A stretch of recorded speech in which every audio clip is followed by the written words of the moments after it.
चित्रकूट में निवास करने वाले सभी मुनि ऋषि मुनि एक बार एकत्रित हुए थे और उन्होंने परम ज्ञानी ऋषि सूत जी से सभी लोगों ने प्रश्न किए कि हे देवर्षि, आप तो बहुत ज़्यादा ज्ञानी हैं, हम लोगों को शंका का समाधान करें। घोर कलयुग आने पर जब वेदोक्त मार्ग लुप्त हो जाएंगे उस समय पाखंड फैल जाएगा। कलयुग के अधिकांश स्त्रियां बाचाल होंगी। भिक्षा से जीवन निर्वाह करने वाले सन्यासी भी मित्र आदि के स्नेह संबंध में बंधे रहने वाले होंगे।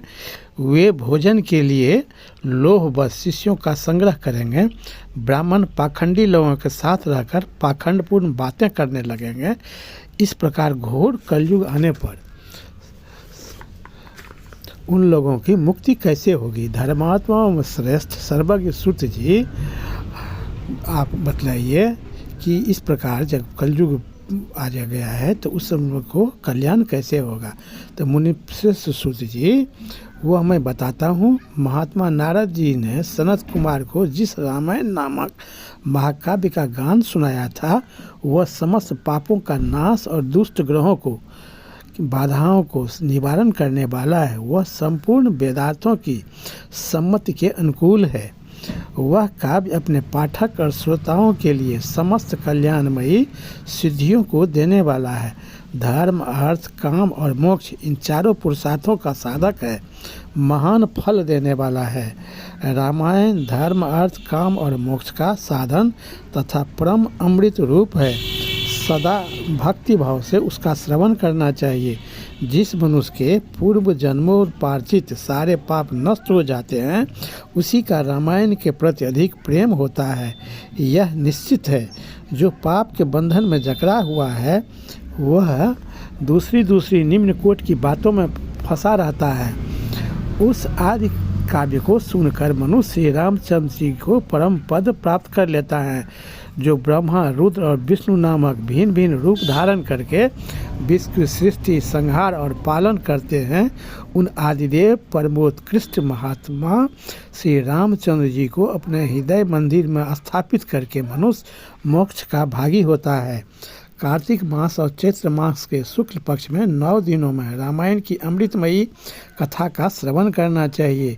जो श्री रामचंद्र जी के मंगलमय चरित्र का श्रवण करता है, वह इस लोक और परलोक में भी अपनी समस्त उत्तम कामनाओं को प्राप्त कर लेता है, परम धाम में चला जाता है।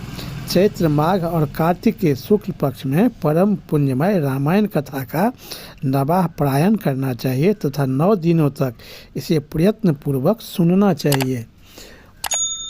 घोर कलयुग आने पर 9 दिनों में रामायण की अमृतमयी कथा को श्रवण करना चाहिए।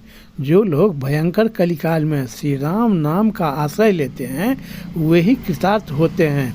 जिस घर में प्रतिदिन रामायण की कथा होती है, वह तीर्थ रूप हो जाता है, जहाँ जाने से दुष्टों को पापों का नाश होता है। कार्तिक, माघ और चैत्र के शुक्ल पक्ष में रामायण के श्रवण मात्र से सौदास भी शाप मुक्त हो गए थे। सौदास ने महर्षि गौतम के शाप से राक्षस शरीर प्राप्त किया था। वे रामायण के प्रभाव से ही पुनः उस शाप से छुटकारा पा गया था। इस प्रकार महर्षि सूत जी ने सभी ऋषियों को जिज्ञासाओं को शांत करते हुए समझाए थे कि कार्तिक, माघ और चैत्र मास के शुक्ल पक्ष में रामायण का 9 दिन का पाठ श्रवण करना चाहिए। इससे कलयुग में सारे पापों का नाश हो जाता है, क्योंकि सभी देवताओं के देवता भगवान श्री राम ही हैं। वे ही ब्रह्मा, विष्णु और महेश के रूप में